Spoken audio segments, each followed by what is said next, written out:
The morning entered shyly, as if asking permission to cross a threshold it had known for years. Through the uneven glass of a sash window, pale light gathered itself into a workable daylight, moving with slow certainty across a narrow bedroom. The city beyond did what it always did: exhaled coal smoke, rearranged its carriages, woke its shopkeepers, but through the wavering pane all of it became a watercolor of gray and gold. The window did not so much reveal the street as suggest it. And suggestion was enough. On a small iron bed, a young woman lay very still beneath a heavy wool blanket, feeling rather than measuring the hour. She understood the household's timetable by sound alone: a faint clatter in the basement kitchen, a poker laid gently into a grate, the careful, dignified step of someone trained to be invisible. The fire downstairs would be coaxed into usefulness first. Then the copper kettle would begin its quiet conversation with the flame. Then the day, like a well-practiced servant, would present itself without fuss. When she sat up, the room received her without surprise. It was an honest room, undecorated by anything that could not justify its existence. A washstand held a white basin with a minute crack that resembled a river seen from the sky. A looking-glass warped slightly, as if it remembered other faces more clearly than the one before it rested above a narrow table. On a peg, a dark blue day dress waited with the patience of useful things. Shoes with pearl buttons kept their vigil beside the bed. The whole arrangement possessed the quiet decency of a life that had been accounted for. The house itself stirred the way an old cat stirs, not to perform, only to confirm that it is alive. Somewhere in the hallway, the faint scent of beeswax drifted up from the polished banister.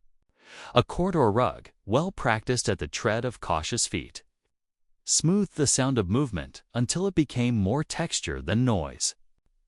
The air was clean enough to be grateful for, but cold enough to make gratitude an effort. In such a house, comfort was a thing achieved, not assumed. There came, as there always came, a soft knock that did not require an answer. The door opened half a hand's breadth, admitting a ribbon of cooler air and the familiar silhouette of a maid carrying coal in a scuttle. The girl did not so much enter as arrive, with the efficient modesty of someone who had learned that her presence must be felt only by what she accomplished. She set the scuttle near the grate, stripped yesterday's ash with a practiced wrist, arranged kindling, and built the small architecture of warmth. In another setting, it might have looked like ritual. Here it was simply knowledge shaped by repetition. Words were exchanged in the quiet register of people who would see one another every day for years. The maid conveyed what morning demanded to be conveyed, that the mistress had looked in, that the weather would require stout shoes, that the tea would be strong by the time the corset was laced. She added something else: news, delivered not as gossip, but as housekeeping. Callers were expected in the afternoon.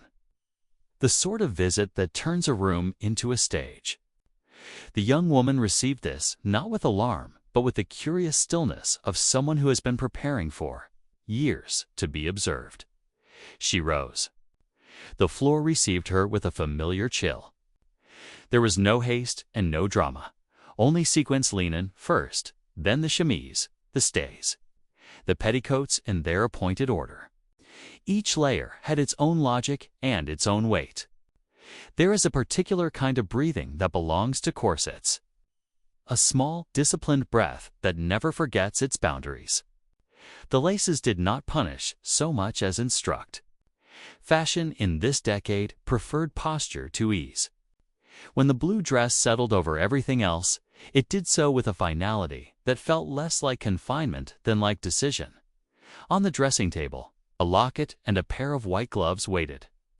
The locket contained a miniature portrait no larger than a coin of face from which kindness had not been absent, and which time had not entirely improved.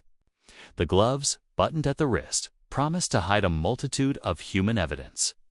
A brush passed through her hair until it lay obediently where the morning required it. Breakfast arrived under the authority of a tray. porridge that did not aspire to charm, toast that did not need to, and tea strong enough to persuade the day to proceed. In another house, someone might have complained. In this one, appreciation took the form of attention. A life of modest means organizes itself around what can be counted on. And nothing is more countable than a pot of tea done properly. Afterward, the house unfolded its tasks. A narrow library more a room with books than a room for books offered a moment of sanctioned idleness. Volumes on the lower shelves were those a young lady might be seen reading without provoking an aunt's remarks. Verse, moral tales, small histories that contained no opinion larger than a footnote. The sun found the window seat and warmed it to the exact temperature that encourages poetry to seem better than it is. A page turned. The city breathed. Time did what it always does, made itself felt by not announcing itself. Downstairs, a clock made its way toward afternoon. The day adjusted its posture from private to public. Rooms were set to rights, not simply to be clean, but to be correct. In the parlor, a table received a cloth that did not pretend to grandeur.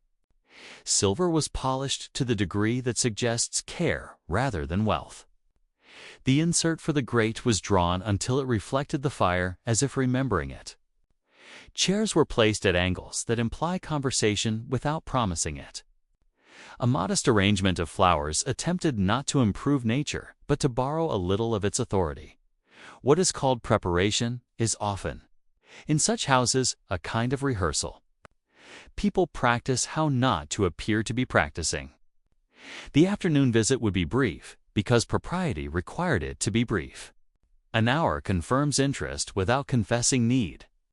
There is grace in such economies. They do not diminish. They refine. The young woman returned to her room to confirm what her mirror had already confirmed, that her dress sat correctly at the waist, that the line of her hair preserved the intention of the comb, that nothing on her person suggested calculation, and everything suggested character. To cultivate the appearance of having nothing to cultivate is a skill, and the century had made an art of it. She did not rehearse remarks. She rehearsed listening.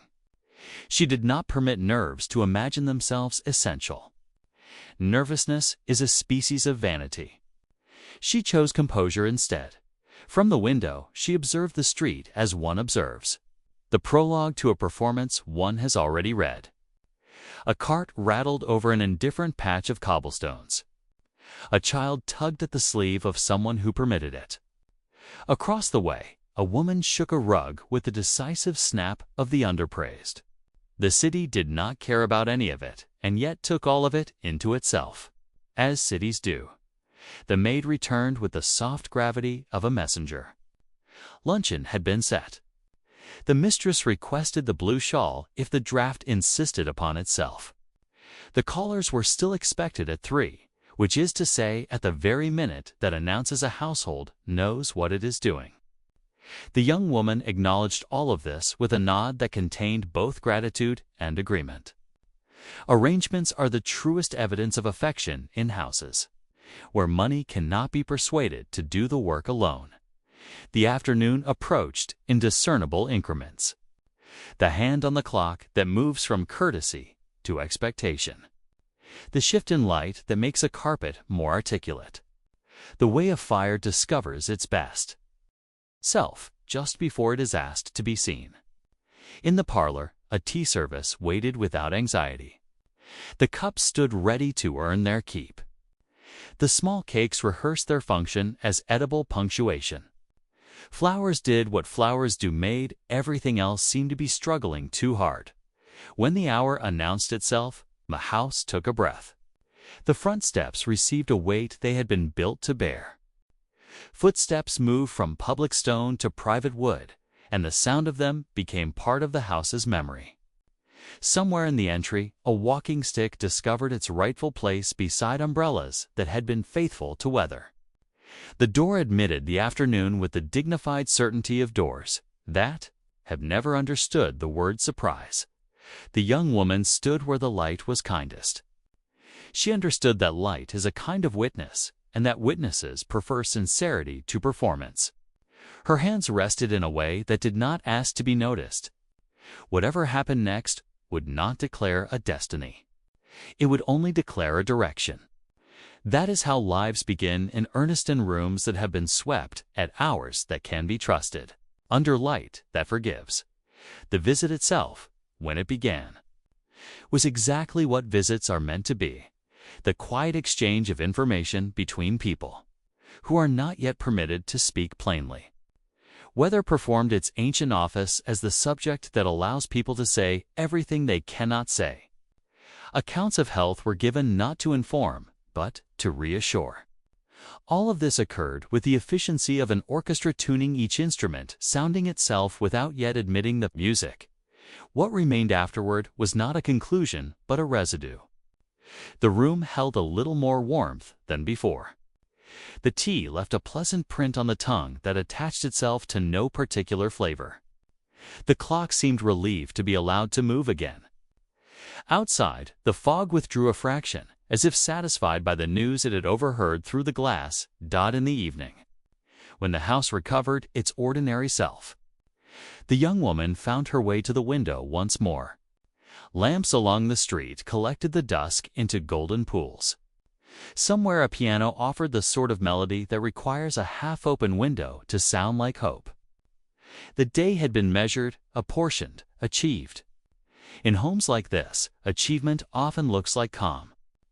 She allowed herself the smallest of smiles, not for triumph, which would have been too loud, but for assurance, which is quieter and lasts longer.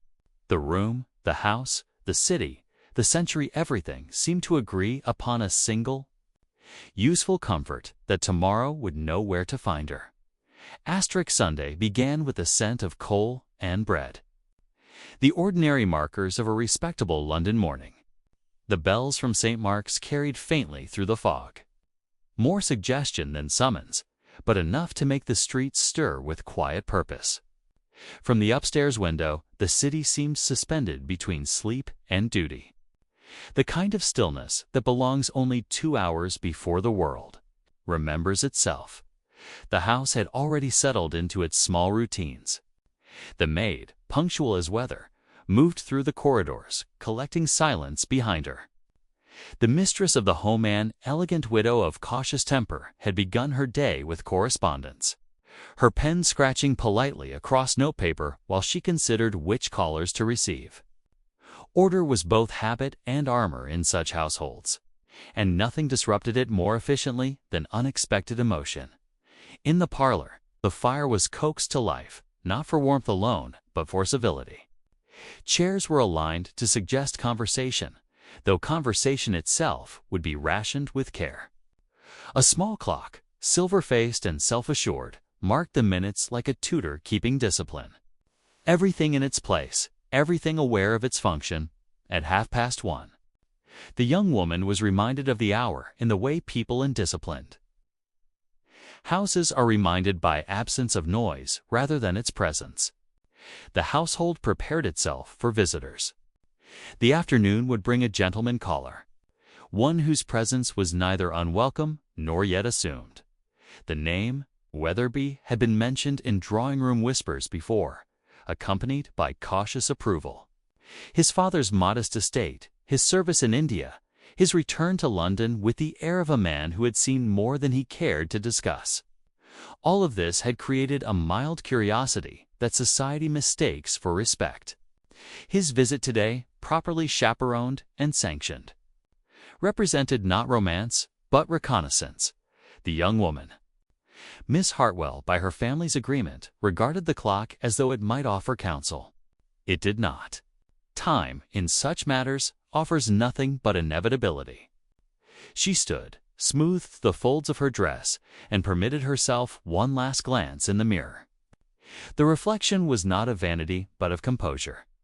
Downstairs, the household shifted its attention to ceremony. A tray appeared with tea things of appropriate refinement, neither ostentatious nor humble. A plate of small cakes arranged in an ascending pattern. A jug of milk chosen for its lack of chips.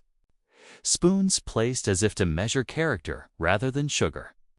The maid rehearsed the movements of service in her mind as soldiers rehearse parade steps. When the knock came, it was neither early nor late. Punctuality is the politeness of uncertain hearts. The sound echoed gently through the narrow hall, and for a moment even the fire seemed to wait. The mistress of the house rose first, her composure as crisp as the lace at her cuffs. The young woman followed, a step behind. The measured distance of propriety. The visitor entered with the faint chill of the outside world still clinging to him. His coat bore the faint scent of rain and London smoke. His hat, when surrendered, revealed the disciplined disarray of a man accustomed to weather.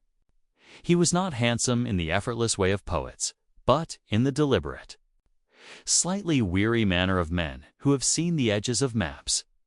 Introductions performed.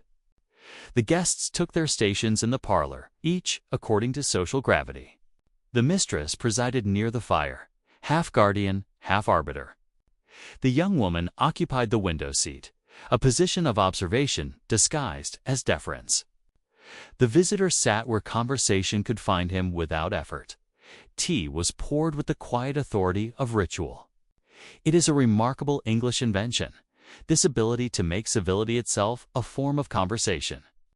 Steam rose between the participants like a negotiator.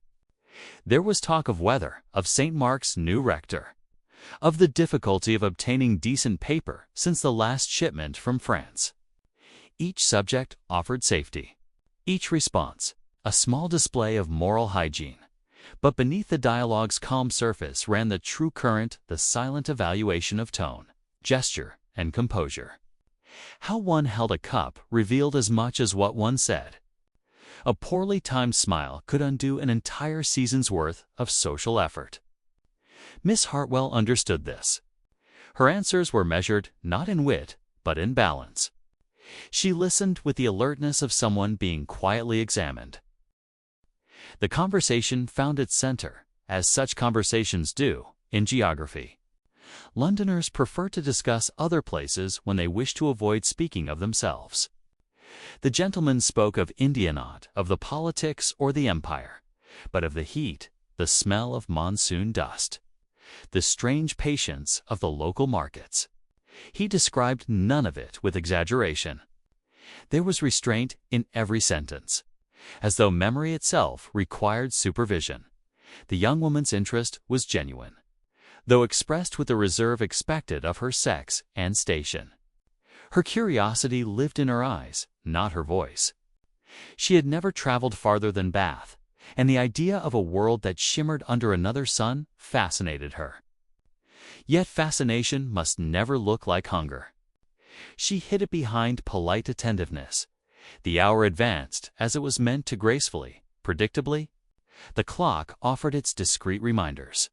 The tea cooled. The conversation folded upon itself. When the time came to end the visit, it ended as gently as it had begun. A rise, a bow, a promise not of affection, but of continuity. When the door closed, the silence it left behind was almost companionable. The mistress of the house adjusted a vase that required no adjustment, then regarded her niece with an expression both maternal and managerial. The visit had gone well. That was all that could be said and all that needed to be. Upstairs, the young woman stood at her window again.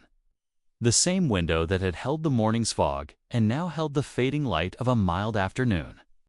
The world beyond looked unchanged, and yet everything within her felt fractionally shifted, like furniture moved half an inch. She could not have said why.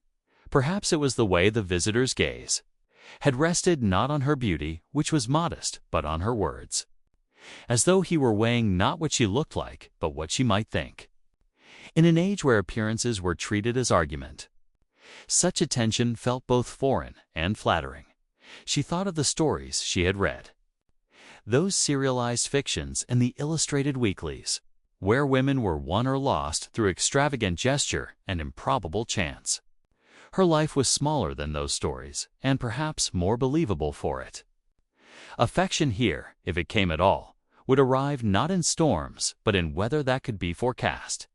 Downstairs, The last embers of the fire offered a slow applause to the end of the day. The maid cleared the tea things with a reverence due to objects that had performed their duty well. The house resumed its quiet shape, folding itself neatly around the event it had hosted. Evening arrived without ceremony. The lamps were lit. The curtains drawn against a city that preferred not to be watched after dark. The young woman wrote briefly in her journal, a habit not of confession but of order. Her pen moved slowly, describing the day in cautious, neutral strokes. The fog, the fire, the visitor. Nothing dramatic, nothing imagined. Only what had occurred, and perhaps what might, in the final line. She noted something she did not understand enough to name. The day felt longer than its hours. She sanded the ink, closed the book, and placed it beside the small lamp on her table. Outside, London continued to breathe its endless breath. Inside, the house dreamed of itself tidy, proper, faintly content. And somewhere within that carefully folded life, a single possibility began to take root. As quietly as dust settling on an untouched shelf. The afternoon returned as if it had been rehearsing all week for the same part. The fog had thinned, not enough to reveal the city, only enough to let it be guessed at. On Elm Street, the lamps were still hours from their quiet work. The day held its balance between usefulness and show. Indoors, the parlor had been restored to the composure it preferred, fire coaxed into a steady glow. Chairs arranged in amicable angles. A vase of modest flowers set where light would make them seem grander than they were. Punctuality arrived on the step and announced itself with a knock that neither hurried nor apologized. The door admitted the visitor, and with him came the faint weather of out-of-doors, the ghost of recent rain. The iron scent of the street, the sharper air that had learned to be metropolitan. Hats were handled, names spoken, and the small procession found its stations as if guided by a hand that understood furniture as language. The mistress presided, her quiet authority softened by habit. Miss Hartwell took the place by the window, the light from the sash flattering the economy of her expression. The gentleman, Mr. Weatherby by form, Thomas by his mother's letters, accepted a chair opposite the hearth.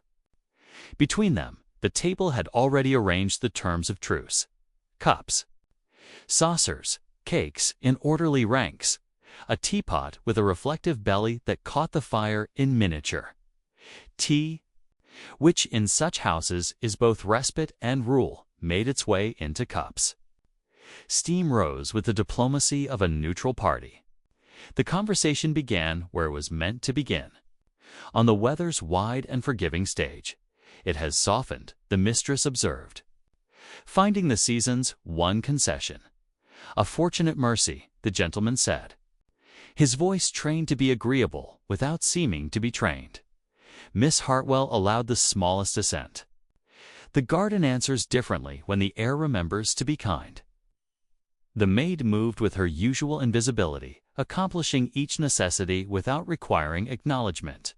Spoons chimed, sugar measured, milk accepted or declined with gestures whose grammar had been learned young.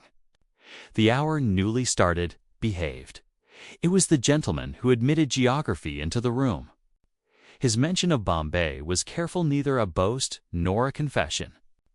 More a way to account for the color of his experience without asking anyone to admire the hue. There are mornings there, T said, when the light arrives as if it had been awake for hours already. London mislays its mornings, the mistress replied, not unkindly. We make do with noon. Miss Hartwell permitted herself a curiosity that did not show as hunger.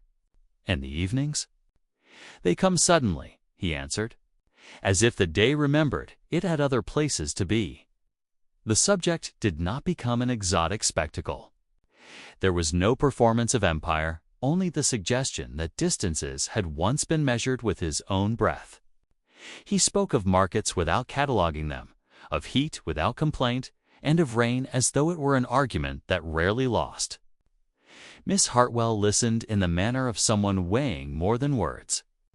Her attention took the shape of stillness, a discipline that in some women looks like shyness and in others like thought. A small accident interrupted the arrangement, the knock of porcelain against saucer at the edge of a sleeve. The quick overturn that such delicacies invite.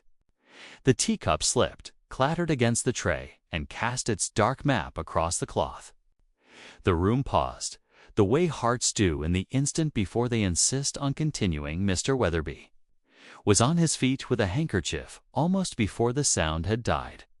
His composure did not shatter, but something passed across his face that suggested old reflex. The kind that registers any sudden noise as history before it calls it present. It was there and gone. "Forgive me," the mistress began, taking fault as a courtesy. "No harm done," he said, meaning it without insisting on it. The maid's cloth made order of the spill. The tray was relieved of its evidence, and the hour collected itself as though nothing had occurred. Miss Hartwell's gaze was steady but not prying. She filed what she had seen, not under curiosity, but under character. The conversation resumed in narrower lanes books, the music sometimes heard from neighboring houses, the minor politics of parish life. The gentleman's laughter, when it appeared, did not ring. It warmed. The mistress's questions tested for solidity, never for sport. Miss Hartwell answered with a kind of modesty that was not self-erasure, but scale. She did not diminish her opinions. She fitted them to the size the room could hold. When the subject touched upon calling hours and the peculiarities by which London announces when it wishes to be visited, the gentleman observed that India had taught him a stricter gratitude for shade than for conversation. "Shade is civilization," he said. Almost to himself, Miss Hartwell supplied the smallest smile. "London, then, is the most civilized place on earth." "It has its virtues," he replied, managing not to make a list. The clock kept its appointment with the half hour, then with the 3/4. Time is a discipline in rooms like these. It behaves because it is encouraged too. The tea cooled to the acceptable melancholy that foretells conclusion. The mistress allowed the moment to approach without hurrying it. At the hour, people became gestures, the rising, the inclining of heads, the statement of pleasure that is made true by its manner rather than its words. At the threshold, the gentleman ventured the smallest extension of future. "If it would be agreeable," he said, "I should be honored to call again on Sunday." The mistress, guardian of what could begin and what could not, approved the idea without indulging its sentiment. "Sunday is a suitable day." Miss Hartwell did not step into the sentence. She occupied its gentlest echo. "Our garden keeps its best manners on Sundays." A hat was reclaimed, a stick collected. The door performed its duty of both separation and promise. After the sound of the visitor's departure had joined the neighborhood's ongoing hum, the house relaxed by nearly an inch. Opinions, when they arrived under the guise of logistics, the necessity of fresh flowers, the advisability of renewing the supply of decent tea, the observation that some people remember to see the servant who sets the tray down. It was remarked lightly, so as not to bruise the remark that gratitude, when well practiced, takes less space than indifference. Upstairs, Miss Hartwell stood at the window again, as if daylight could be resumed from the point at which she had left it. The street gave her nothing more than it had in the morning: a milk cart, a pair of children negotiating a hoop, a cat arriving where it meant to arrive. But something within the hour's mathematics refused to balance in the old way. It was not trouble only the suggestion that a room slightly rearranged will make a familiar path feel newly considered. She did not write. She did not pace. She rehearsed calm, which is to say she allowed it. The afternoon folded itself into evening. Lamps made their small constellations along the street. Inside the house, curtains were drawn like eyelids over a day that had seen enough. Sunday came as if it had been promised a place at the table. It wore a brighter light, though London can rarely be said to shine. There is a particular quiet to a respectable Sunday, a hush that is not piety so much as intermission. Church bells sorted the neighborhood by intention. Those who meant to go, went. Those who meant to mean it stayed behind their lace. The garden was inspected in the hour before callers. Not as a gardener inspects work, but as a hostess inspects a room. The beds had not overreached themselves. The path held its line after Friday's rain. The small iron bench remembered to be inviting without seeming to plead. If conversation wished to take the air would not be offended. Punctuality proved it remembered how to behave. The caller appeared with the modest bravery of flowers in his hand-sweet peas, as if to flatter the parlor with its own color. The form of the visit was repetition. Its substance was a shade altered. The room remembered them. They remembered the room. The tea poured with the confidence of experience. The mistress, generous in ways that do not announce themselves, permitted the garden to be the afternoon's chaperone. A short circuit of the path, the iron bench awarded its function. The door left sensibly ajar to make a sound of any impropriety that never intended to happen in the garden. Conversation discovered a different gait. It is easier, under a sky that is not yet decided on weather, to speak of matters that would be too congested indoors. They did not speak of feeling. They spoke of things that sometimes carry feeling without breaking it. The jasmine, the gentleman observed, forgives London. It forgives most people. Miss Hartwell allowed. They considered the hedge that had survived to winters by obstinacy alone. They admired bees that knew better than to admire them back. A sparrow performed a brief comedy with a thread, and neither audience offered to improve it. When silence arrived, it did so without accusation. They let it sit. The gentleman found a leaf that had fallen before its time and seemed to decide against correcting it. Miss Hartwell learned, in the space of those unspoken seconds, that quiet can be either a wall or a bridge. This one felt usefully like the latter. Across the lawn, the mistress and an aunt translated distance into propriety. Chaperonage is an art whose finest brushstrokes are made of looking without seeing. The aunt, satisfied that the bench had not become a confession, returned to the safer depth of a cutting bed. There were, in the garden's small perimeter, subjects that risked nothing and subjects that admitted to being subjects at all. The gentleman allowed work to be named without turning it into a ledger. He made no parade of advancement. He confessed no grievance. Miss Hartwell offered her own studies as a landscape rather than a report. Neither tried to be interesting. Each remembered that interest is better arrived at by inference at one point. A gust found the garden with enough intent to lift the edge of a shawl and carry the scent of someone's bread from 2 doors down. The gentleman steadied the cloth without claiming it. "Forgive me," he said, and then said nothing else, which proved the apology belonged to the act and not to the woman. A useful wind, Miss Hartwell said, giving the moment its dignity by letting it pass. The hour, which outdoors behaves with less obedience than within, still contrived to be kept. The bench returned its occupants to standing.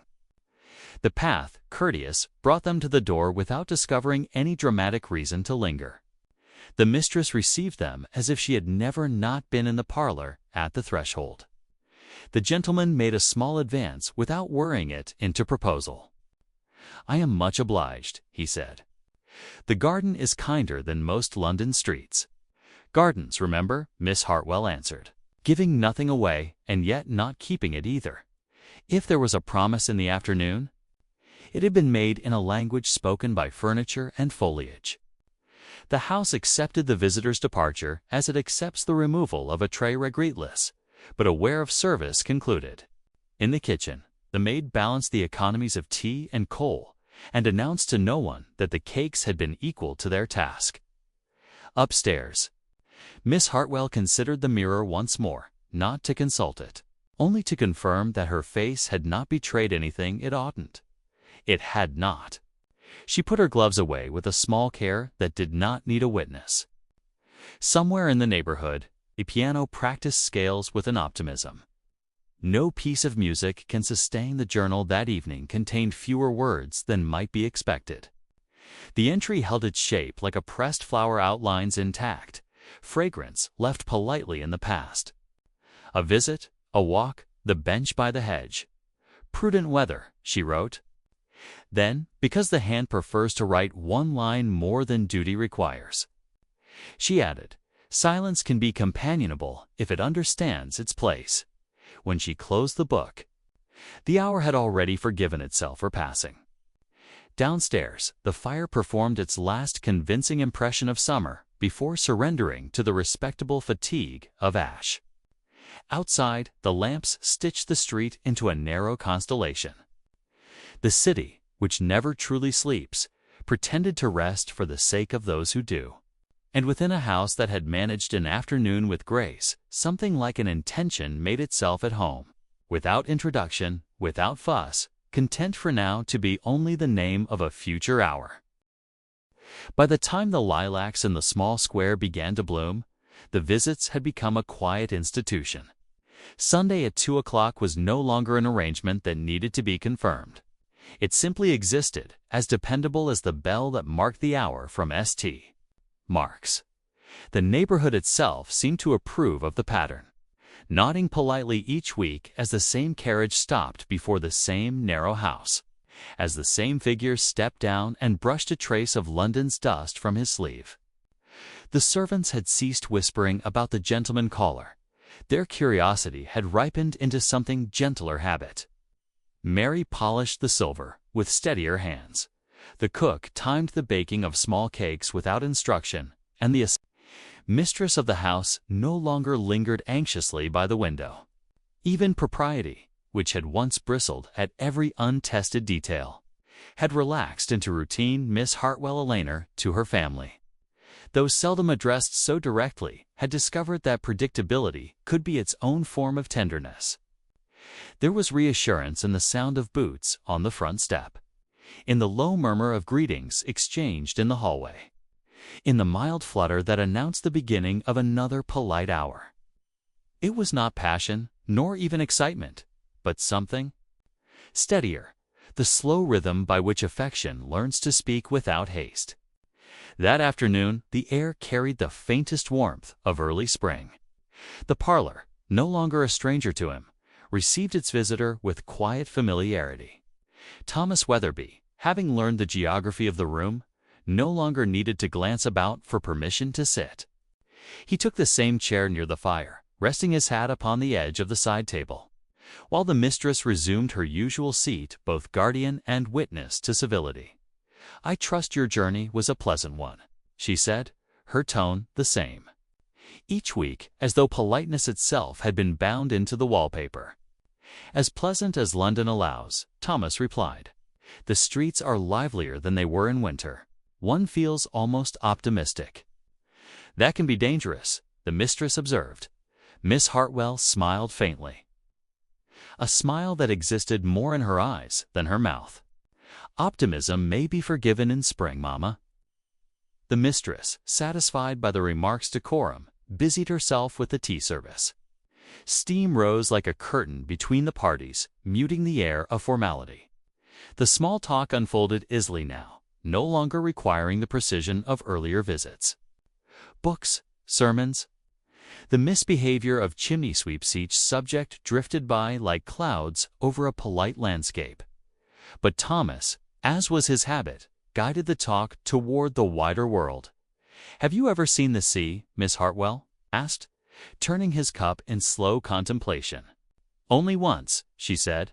"Brighton, when I was a child." It frightened me, the sound, the size. It seemed a living thing, too vast to be trusted. He nodded, as though the answer pleased him. "Yes, it teaches respect, doesn't it?" In Bombay, the sea was nearer still, but there it feels like a rival rather than a neighbor. The air itself belongs to it. You miss it then? Sometimes. But one learns to miss things with moderation. Their eyes met only briefly, but the silence that followed was not uncomfortable. It held the fragile acknowledgement that two people could share reflection without needing to claim it aloud. The mistress, perhaps sensing the quiet, rose with purpose. "If you would excuse me for a moment, I must speak with cook about supper." She did not hurry her steps. The sound of her skirts receded with deliberate weight. The parlor was left in a respectful stillness that neither occupant seemed eager to disturb. Miss Hartwell turned slightly toward the window. The light had softened. Outside, the magnolia tree in the neighboring garden was beginning its hesitant bloom. "London forgets how to be gentle until April," she said. "Then perhaps April deserves more gratitude than it receives." Her glance flickered toward him. "You sound almost sentimental, Mr. Weatherby." He smiled, not broadly, but with a trace of irony. "I was warned against it, but I fear India cured me of indifference. One sees too much to remain untouched." Something in his tone, a delicate imbalance between composure and fatigue, made her pause. She studied his face, the faint lines near the mouth, the way his eyes seemed to measure more than they revealed. "It must have been a difficult place," she said softly. He hesitated before answering, his thumb running once across the rim of his cup. "It was different, beautiful and merciless in equal measure. I don't speak of it often. 'Has a way of making conversation feel inadequate." "That's why you speak of it so quietly," she said, not as a question but as an understanding. He looked at her then, truly looked, as though seeing not politeness but comprehension. The room, accustomed to its role as spectator, seemed to draw a slow breath before either could continue. The maid appeared with the next tray of providence, of timing that society depends upon to rescue people from sincerity. The moment folded itself neatly away, hidden beneath the clinking of china and the polite inquiry as to whether one preferred lemon or cream. When the hour's end approached, Thomas did not rise immediately. He lingered, as though reluctant to disturb the fragile balance that had formed between routine and revelation. Finally, he stood. "Thank you," he said, "for the tea and the conversation." The mistress returned to her station, inclined her head. "You are always welcome, Mr. Weatherby." To Eleanor, he offered a smaller bow. "And thank you, Miss Hartwell, for reminding me that London has its own kind of gentleness." "I fear it hides it well," she replied. "Then I shall keep looking." When the door closed behind him, the silence that settled was companionable, as though the house itself approved. The mistress, never one to encourage premature sentiment, adjusted her spectacles and said, "A thoughtful man, though a little grave for his years." Eleanor answered simply, "Grave can be trustworthy." Her mother smiled faintly. "You sound like your Aunt Caroline." The remark might have been teasing, but Eleanor only lowered her gaze, content to let the evening close around her like folded lace. Over the following weeks, the pattern deepened. Each Sunday repeated itself with the regularity of ritual, yet never quite the same. Sometimes they remained in the parlor. Sometimes they walked the narrow garden, her mother or aunt visible from the windows like painted sentinels. The conversation, though always circumspect, began to acquire the rhythm of genuine familiarity. Thomas spoke of books more than business, of poetry half remembered from school, of the faint absurdity of empire when seen up close. Eleanor spoke of her small freedom's music, the pleasure of reading by lamplight, the joy of flowers that refused to bloom in order. He had a quiet humor, she discovered, the sort that waited to be noticed rather than announced. Once, when a sudden gust through the open window threatened to scatter her sheet music, he reached forward to steady the pages. Their hands almost touched, but the near contact was enough to send a pulse through the air that neither acknowledged. From that day onward, the visits seemed to carry an invisible warmth. The stillness between sentences grew more comfortable, the pauses less like restraint and more like permission. In her journal, Eleanor began to describe these Sundays not as events, but as weather. "Soft," she wrote once. the kind of softness that expects nothing but leaves something behind. Thomas's letter's brief notes delivered when business called him away for a day or two matched her restraint. They spoke of London's endless gray, of streets that could use her company, of the pleasure of anticipating the next Sunday. Her mother noticed, of course.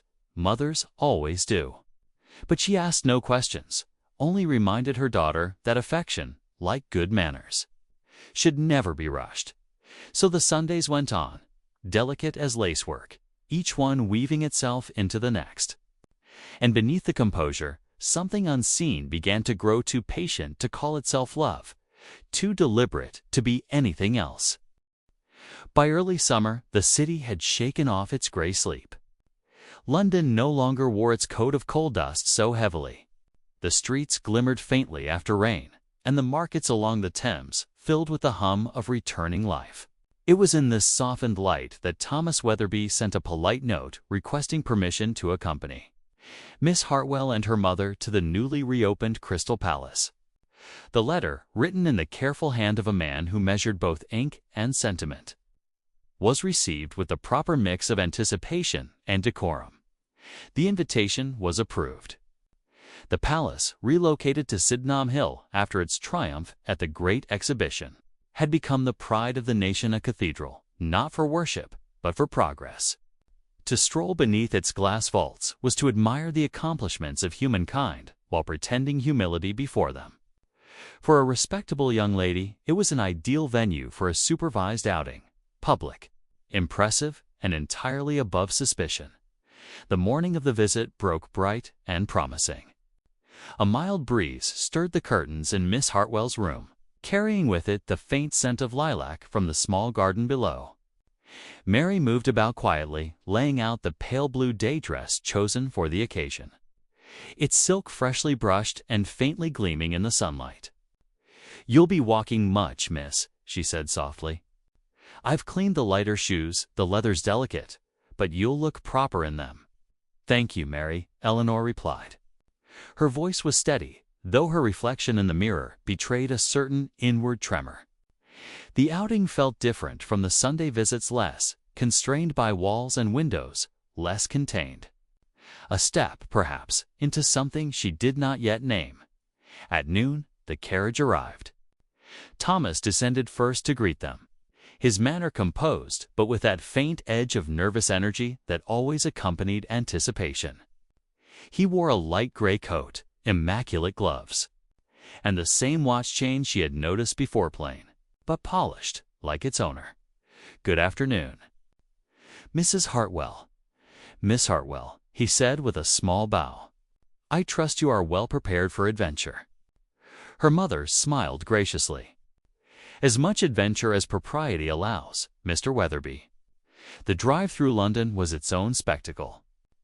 The city moved in endless rhythm, omnibuses rumbling beside polished carriages, errand boys weaving through traffic, flower sellers balancing color and exhaustion in equal measure. From the window, Eleanor watched it all, the familiar and the strange mingling in sunlight. Thomas, seated opposite, occasionally pointed out landmarks: the spires of Westminster, the broad curve of the Thames near Vauxhall, the smokestacks to the south that trailed banners of gray into the blue sky. "I confess," he said, "London appears almost benevolent on days like this. One forgets its cruelty." Her mother responded mildly, "London is only cruel when one expects it to be kind." Eleanor smiled faintly at the remark, but said nothing. The carriage rolled onward, the noise of the city fading as they climbed Sydenham Hill, when at last the Crystal Palace appeared. Glimmering structure of glass and iron rising like a dream from the green slopes. Even Mrs. Hartwell's practiced composure softened. "It's magnificent," Eleanor murmured. Thomas glanced toward her. "Yes," he said quietly, "though I think it would still be less remarkable if you were not here to see it." The compliment was daring enough to make her blush, but mild enough to escape rebuke. Mrs. Hartwell pretended not to hear. Dawn sighed. The air shimmered with light. sun poured through acres of glass, scattered by the greenery that filled the galleries. Palms, ferns, and tropical flowers framed exhibits of machinery, sculpture, and art. The echo of footsteps on the iron floors mingled with the soft murmur of admiration from visitors. It was as though they had stepped into the skeleton of a cathedral built for the age of steam. Thomas guided them through the halls, with the attentiveness of a man who understood both courtesy and structure. He allowed space for observation, yet never strayed far. When the crowd pressed too close, he positioned himself slightly ahead, a quiet barrier against intrusion. They paused before a great fountain whose spray caught the sunlight in shifting colors. Eleanor stood, watching the play of water, entranced by its restless perfection. "It seems alive," she said. "In a way, it is," he replied. "Machinery, water, light, made to imitate the beauty we can't improve upon. Or to remind us we shouldn't try," she said. He smiled at that, an expression that softened the habitual seriousness of his features. "You'd be surprised how many forget the difference." They continued slowly along the aisles, pausing before displays from India-embroidered silks, brass lamps, carved ivory. Thomas looked at them with a kind of distant recognition. "Do they remind you of your years there?" She asked quietly. "Of some things," he said. "Not of the heat, or the dust, or the smell of the monsoon. Those details never find their way into exhibitions. And yet they're what make the place real," she said. He regarded her with a brief, thoughtful glance. "Yes," he murmured. "You understand more than most." Her mother, who had paused to examine a nearby sculpture, turned back toward them. "Such craftsmanship," she said approvingly. "I always think it humbling how artistry can cross oceans." "Indeed," Thomas said. "It may be the only thing that truly does so without conquest." The remark hung gently in the air. A trace of melancholy folded inside its civility. Later, they paused for refreshments in one of the glass pavilions. Mrs. Hartwell accepted a cup of tea. Eleanor, a glass of lemonade chilled with ice that glistened like treasure. Outside the high windows, the garden spread in ordered beauty fountains. Statues, trimmed hedges leading toward distant terraces. Mrs. Hartwell set down her cup. "I believe I shall take a brief turn through the botanical wing. You two might rest here a moment. The crowd will be too much for three abreast." Eleanor's immediate instinct was to protest, but the faint nod from her mother told her the arrangement was intentional. Thomas leaned forward slightly. "Your mother is very gracious. She believes propriety and kindness can coexist," Eleanor said softly. "She is right," he replied. Then, after a pause, "I should tell you, Miss Hartwell, that these visits have come to mean a great deal to me." The words were not hurried. They came carefully, as if weighed for both sincerity and consequence. She looked down at her glass, tracing a finger along the rim. "And to me," she said at last, her voice barely above the murmur of the crowd. For a moment, the world beyond their small table seemed to fade the noise of conversation. The music from the distant gallery, even the faint ticking of the nearby clock. There was only the light between them. Scattered and trembling through the glass roof, Mrs. Hartwell returned soon after, and conversation resumed its proper form. They toured the remainder of the palace with renewed composure, pausing before the massive organ that dominated the grand transept. The air vibrated faintly as a musician tested the keys, filling the space with a single pure note. "Do you play, Mr. Weatherby?" Mrs. Hartwell asked. "Poorly," he admitted. "I've always thought music too honest a thing for my clumsy hands. And you, Miss Hartwell?" "Asterisk a little," she said. "Enough to understand what I can't express." "That may be more important than playing well," he said. When the visit drew to its natural close, the afternoon had softened into gold. The glass walls of the palace caught the setting sun and turned it into a quiet blaze. They stepped outside into the cooling air. The smell of grass and distant smoke mingled in the breeze. Thomas offered his arm as they descended the steps. "Allow me, Miss Hartwell." "Thank you," she said, taking it lightly. Her gloved hand rested against the firm fabric of his sleeve. It was a simple, proper gesture, yet it seemed to carry the weight of everything unspoken between them. As the carriage rolled back toward London, conversation dwindled to silence. Mrs. Hartwell dozed lightly, her fan resting in her lap. Through the window, the sky deepened into a soft gray blue, the city's chimneys drawing thin lines of smoke against the horizon. Eleanor watched as lamps flickered to life along the streets.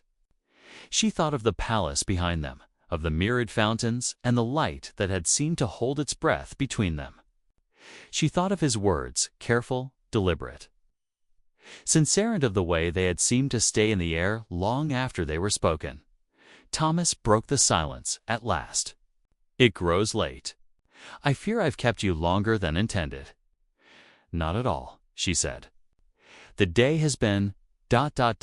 extraordinary." He looked out the window, then back toward her. "Perhaps extraordinary is simply what happens when one notices things properly." She smiled faintly. "Then I shall try to notice more." When the carriage stopped before the Hartwell home, he stepped out first, offering his hand to assist her. For the briefest moment, their eyes met again, just enough for understanding to pass between them without the need for words. "Until Sunday," he said. "Until Sunday," she replied. The door closed softly behind her.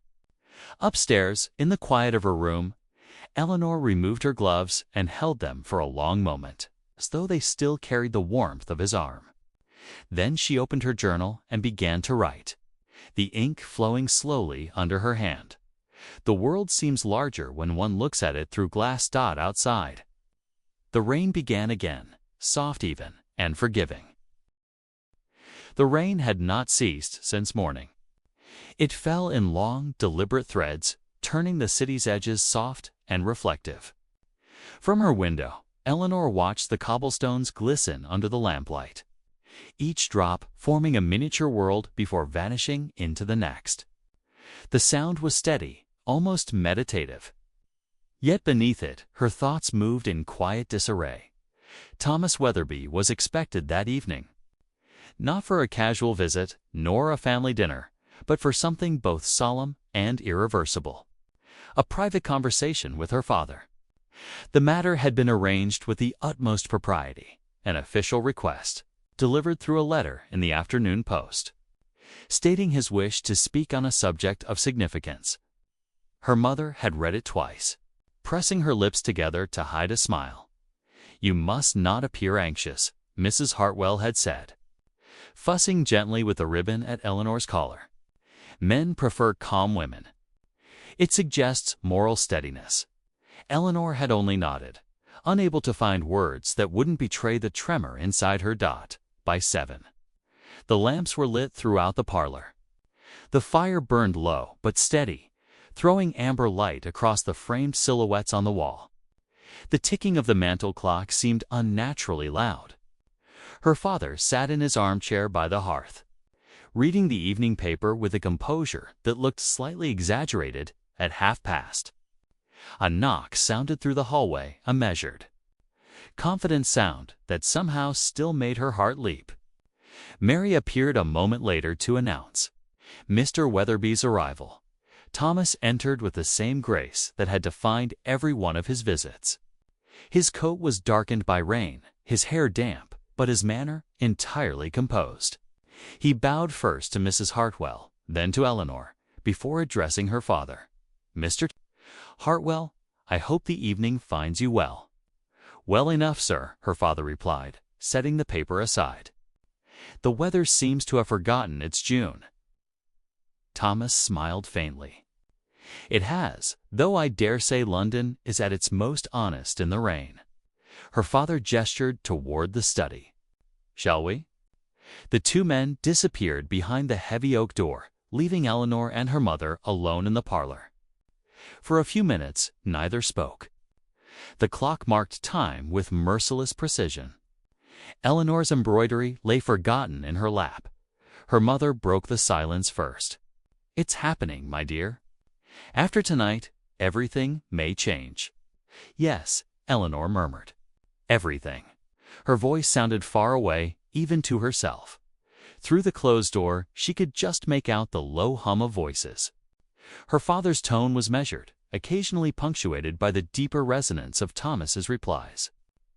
There was a pause, then a murmur that might have been the phrase, "My intentions are honorable." After that, silence again long, weighted, and absolute.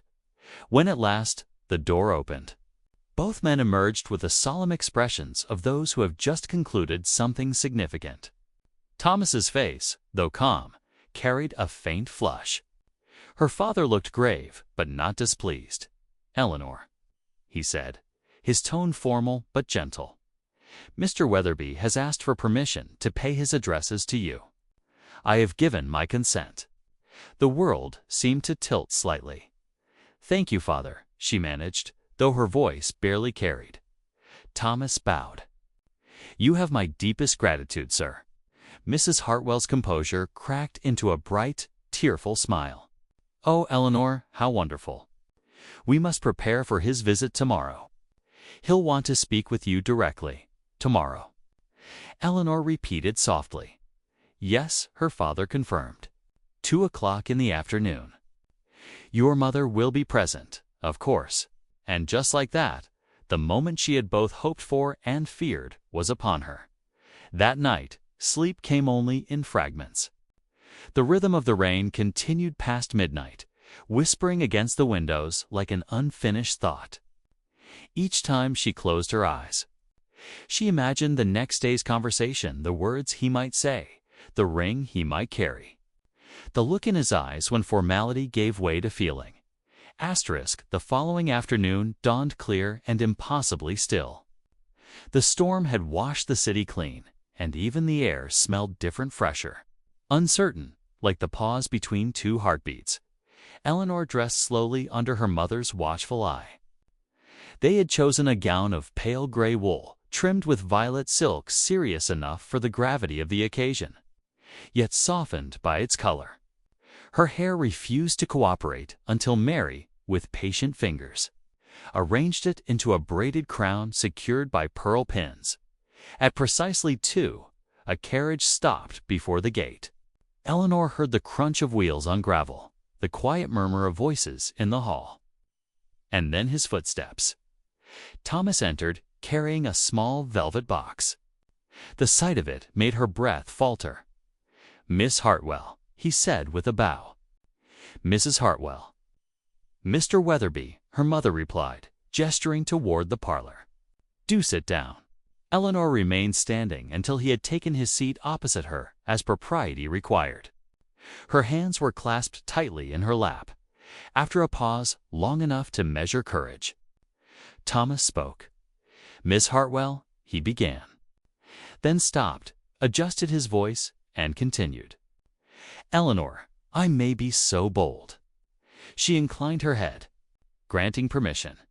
"These past weeks have shown me more clearly than I could ever have imagined that your character, your kindness, and your strength of mind are qualities I could not hope to find elsewhere.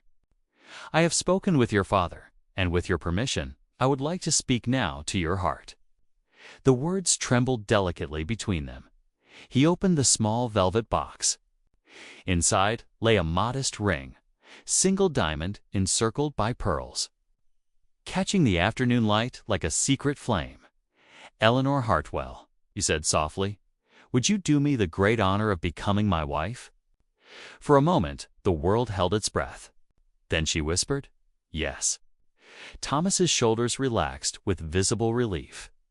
He took her left hand bare for the first time between them and slid the ring onto her finger. His touch was warm, grounding. "There," he murmured. "Now it is settled." From her corner, Mrs. Hartwell made a faint sound that was half sob, half laughter. "Oh, Eleanor," she breathed, "you must write to your aunt this very evening." Thomas rose, his composure returning by degrees. "The engagement will be announced in Sunday's paper." I have already begun arrangements for a modest home near Kensington. 3 rooms, a small gardenette is not grand. But I hope it will please you. It will, Eleanor said, and found that she meant it. He smiled then. Not the polite expression of a visitor, but something quieter, genuine and entirely his own. When he left an hour later, her mother immediately began drafting linens, china, trousseau fabrics, but Eleanor remained by the window, turning her hand so that the ring caught the light dot in its reflection. She saw both promise and loss, the beginning of something vast. And the quiet end of the girl who had lived until now in her parents' house, the days following the engagement, passed in a quiet, golden blur. The news spread quickly through the small circle of family and acquaintances. Neighbors nodded approvingly when they met Eleanor and her mother on their afternoon errands. Distant cousins sent neatly folded notes of congratulation, most containing the same delicate phrases about good fortune, character, and divine providence. Mrs. Hartwell was radiant. She spent her mornings discussing the trousseau with the dressmaker and her afternoons lecturing Eleanor about the duties of a wife, patience, humility, and charm in moderation. Eleanor listened dutifully, but often found her mind wandering toward the memory of his voice, his composure, the warmth of his hand as he had placed the ring on hers. It felt impossible, almost unreal, that she could now claim a small portion of his life as her own. On the first Sunday after the engagement, Thomas was granted the privilege of calling unchaperoned. This, her mother declared, was an enormous step in trust and propriety, one that must be treated with the utmost seriousness. The afternoon air was brisk, filled with the scent of damp earth and distant coal smoke. When Thomas arrived, Eleanor greeted him in the front parlor, where sunlight filtered gently through lace curtains.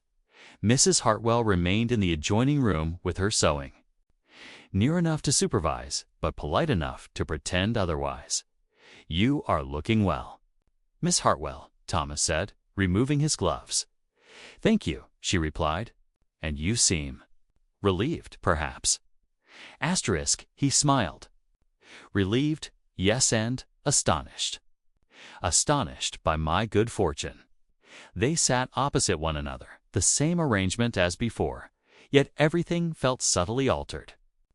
Conversation came more easily now, its rhythm no longer guarded by uncertainty. They spoke of books and travel, of music and art, of the small details of daily life that had begun to weave themselves into familiarity. When Thomas spoke of India, Eleanor listened closely. There was something in his tone, a mix of nostalgia and restraint, that suggested more lay beneath the surface. "Do you miss it?" she asked gently. "Not the place itself," he said after a pause, "but the idea of it? The sense that life could still be shaped, that one might begin anew simply by crossing an ocean. Doesn't marriage promise something similar?" she asked. "A kind of beginning." He looked at her, then really looked, and the smile that touched his mouth was not practiced or polite. "Perhaps you are right. Perhaps that is exactly what it is." When he rose to leave, the world outside had softened into twilight. At the door, he paused, hat in hand. "Would you permit me to write to you?" he asked. The question startled her by its formality. "I believe it is expected now," she said, with a faint smile. "Our letters will be properly censored by my mother." "Of course." "Of course," he echoed, his tone light but his eyes intent. "Then you may expect my first by Tuesday." She did. The letter arrived precisely on time, sealed with neat precision and written in the careful hand of a man accustomed to both ink and restraint. "My dear Miss Hartwell, I've been gone only 2 days, yet I find myself missing our conversations more than I could have anticipated. Manchester is full of smoke and sound, and though commerce thrives, the human spirit seems less inclined to do so. I find myself longing for the quiet of your parlor and the comfort of your presence.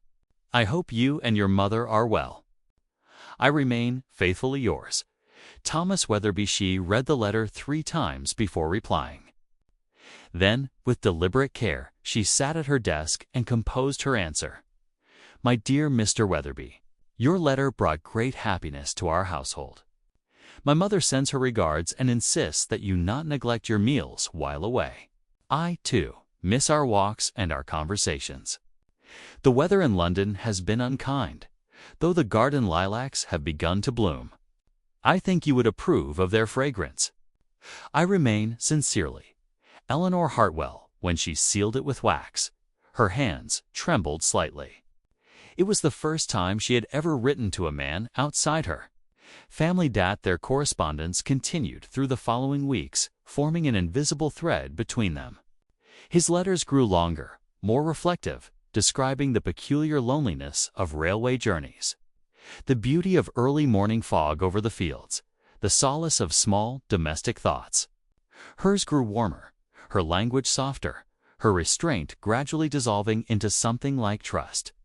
Through these letters, Eleanor began to know Thomas more intimately than she ever could have under the watchful eyes of society. On paper, he was freer, less bound by the stiffness of conversation. He spoke of ideas, of memory, of hope. He confessed that the city sometimes felt too loud for him. That silence had become his preferred company since returning from abroad. She, in turn, revealed her own fears that she might not be clever enough, patient enough, or capable of managing a household as efficiently as her mother. His reply arrived within 3 days. You underestimate yourself. The mind that asks such questions is already wiser than the one that believes it knows all answers. I do not seek perfection, Eleanor, only partnership. She read that line again and again until she could recite it from memory. By late summer, though formal restrictions of engagement began to ease, they were now permitted to walk together without a chaperone, provided they remained in public view. Their first such walk took place in a small park near the Hartwell home, under a canopy of lime trees that smelled faintly of honey in the sun. The experience was strangely exhilarating. For the first time, she could speak to him without the cautious rhythm of the parlor. They walked slowly, his gloved hand offering steady support whenever the path grew uneven. I confess, he said after a while, that I was terrified you might refuse me. Were you truly? She asked, surprised. Entirely. You must know how little confidence men have when it comes to matters of the heart. I was under the impression that men possessed endless confidence. She teased gently. He laughed, the sound rare and warm. Only when they are not in earnest. They paused beside a small fountain where children were sailing toy boats. The wind scattered petals across the water. You've told me much of your time abroad, she said. But you never speak of what brought you home. He was silent for a moment. Weariness, he said finally, and the sense that one should not spend an entire life away from kindness. She did not press further. Some silences were not meant to be filled. As the weeks passed, their connection deepened not in passion, but in the quiet accumulation of understanding. They learned each other's moods, their small habits of speech. The pauses that meant reflection or hesitation. On one particularly clear afternoon, Thomas brought her a small parcel. Inside lay a leather-bound journal, its first page inscribed in his careful script, "For Eleanor Hartwell," to record the thoughts too precious for ordinary conversation. She looked up at him, touched by the sentiment. "It's beautiful," she said softly. "Thank you. I have one like it," he admitted. "I thought perhaps we might both keep them private companions for the changes ahead." She smiled. "Then I shall begin tonight." That evening, by the light of her bedside lamp, she wrote her first entry. "The world feels suspended between the life I have known and the one that waits beyond it. There is peace in the thought that the future may not be frightening if it begins with kindness." By autumn, the city had begun to turn inward again. Leaves clung damply to the cobblestones. Chimney smoke veiled the skyline in muted gray. The wedding plans gathered momentum, and with them came the inevitable flurry of decisions, fabrics, menus, invitations, and schedules. But through all the commotion, the letters continued. Even when Thomas was in London, he left small notes for her folded messages delivered by hand. Bearing no more than a few lines, the roses near the bridge have begun to bloom. I thought of you, this morning's rain reminded me of our first meeting. I find I cannot pass your street without looking up at the window. Each note became a talisman, folded and tucked into her journal like pressed flowers. One evening, after reading the latest of them, she looked out her window at the street below.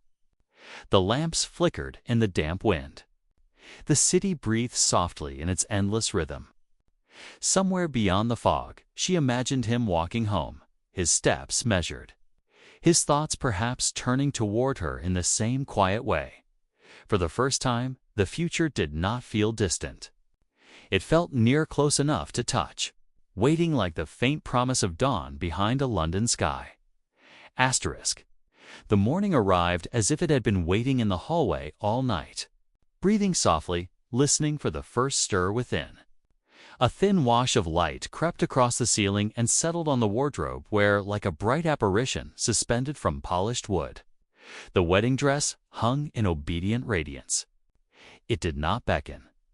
It simply existed with the unanswerable quiet of decisive things. Outside, the sky held that pale, water-colored gray which London prefers on solemn days. A cart rattled over wet stones somewhere beyond the square. A milk-boy's call fell into the fog and did not return. Mary slipped in with the tact of someone who understands that happiness, like grief, has delicate edges. She set a tray upon the dressing-table toast, the mildest of teas, a spoon, and the salvation of a single sugared plum then stood very still, as if her silence were a gift. "Good morning, miss," she whispered. "The fire's been laid, and cook says the broth is at the ready if your stomach won't have the tea." "Thank you, Mary." The tea was steadying. It made no promises, asked for no confessions. It warmed the throat and then stepped aside. Eleanor ate dutifully and found, to her surprise, that the trembling she had prepared to endure did not insist upon itself. Nerves presented themselves not as thunder, but as a thin glass bell inside the chest, humming faintly in the places where breath became thought. Her mother came a moment later, dressed in deep purple silk that spoke respect without aspiring to grandeur. She carried authority the way some women carry shawls lightly, but with a knowledge of when to draw it closer. "My love," she said, and the words were both benediction and command. "We shall proceed calmly. There is elegance in calm. Yes, Mamma." Her mother surveyed the room, then the dress, then her daughter's face, each with the same evaluating tenderness. "You have slept.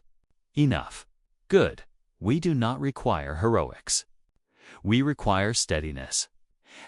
Mary and the others set to their work with the secular reverence of sacrament. A chemise light as breath slipped into place with a whisper. Stays were drawn firm, decisive, the measured embrace of a century's notion of beauty. Eleanor stood still and let the day be constructed upon her, each layer a sentence that would not be unsaid. Petticoats came like choruses. The bustle, a modest architecture of intention. Stockings buttoned at the ankle with little pearls that remembered patience. Hair was coiled and braided and coaxed into obedience. A veil waited to be earned. From the street, wheels grew more frequent. A florist's boy delivered a cascade of white blossoms and fled with the swift decorum of one instructed not to admire. Aunt Caroline arrived with a box of pins and a certainty about how light falls that no one thought to dispute. Cousin Margaret brought the memory of her own wedding day and recalled it only when asked. The house assumed the shape of an event while pretending merely to tidy itself. Her father came last to the doorframe, fussing at a cuff he had not fussed over since last Christmas. "You look," he began, then found the word too large or too small for the room. "You look like yourself," he concluded, which was mercy of the truest kind. "Thank you, father." He nodded at the dress suspended from its wooden kingdom. "We should not keep it waiting." When the fabric descended and settled upon her shoulders, it did so with the hush of a promise. Buttons slid home under careful fingers. The waist found its line. The skirt took possession of air. The veloed family lace with the softness only time can teach was fixed into the braided crown. A faint scent of lavender rose, as if the past had remembered its duty. Gloves sheathed the vulnerable eloquence of her hands. In the mirror, a woman stood where a girl had stood at dawn, and nothing had happened except everything. The carriage waited with rain-washed patience. The morning mist held its breath as the front door opened and a small household stepped into its future. Neighbors, those constitutionally opposed to missing things, stood behind curtains and were kind enough not to be seen. The horse stamped as if measuring the day with a hoof. Inside the carriage, Eleanor sat beside her father. His hand, warm and slightly tremulous, covered her gloved fingers and made a shelter of them.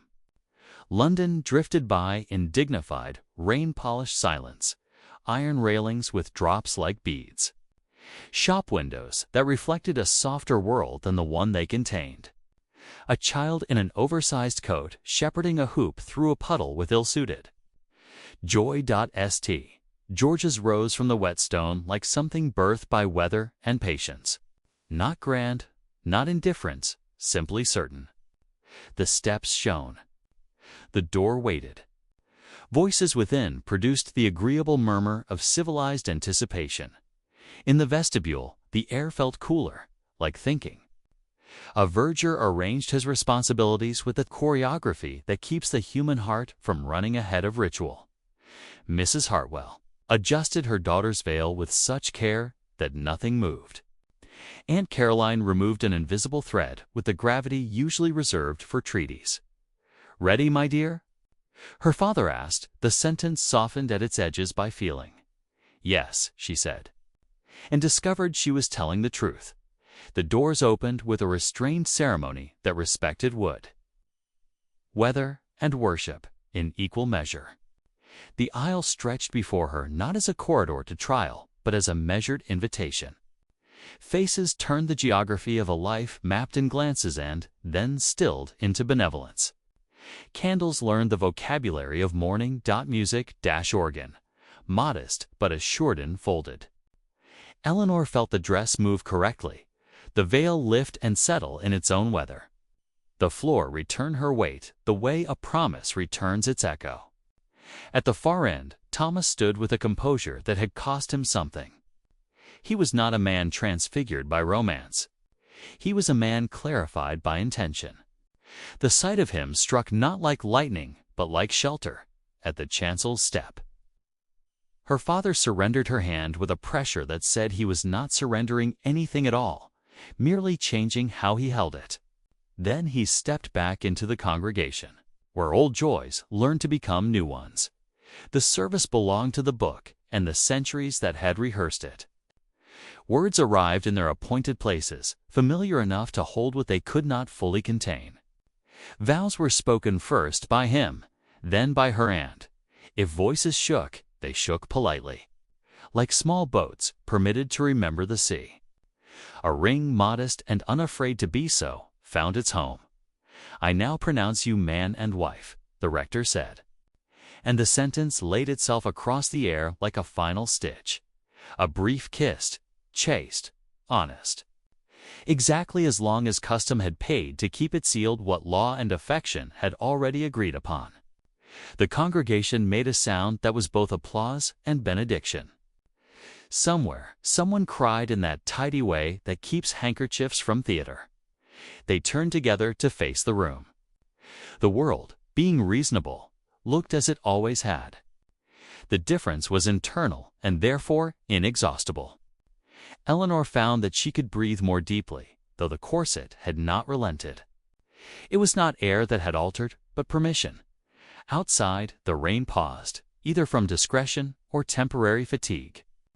Bells observed their office.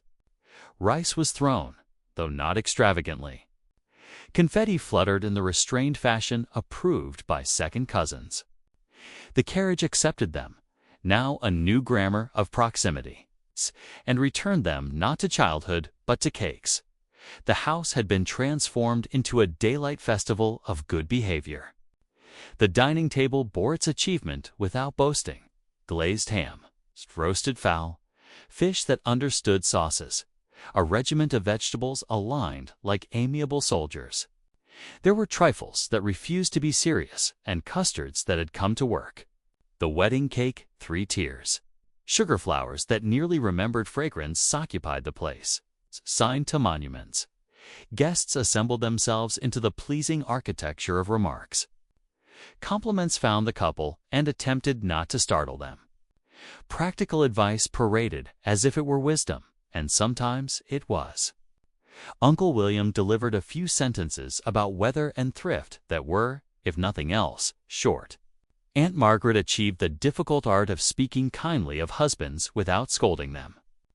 Children, vigilant worshippers of icing, orbited the cake with evangelic patience until the appointed moment. Thomas remained close, not as if guarding, but as if agreeing. He had learned how to stand beside rather than in front.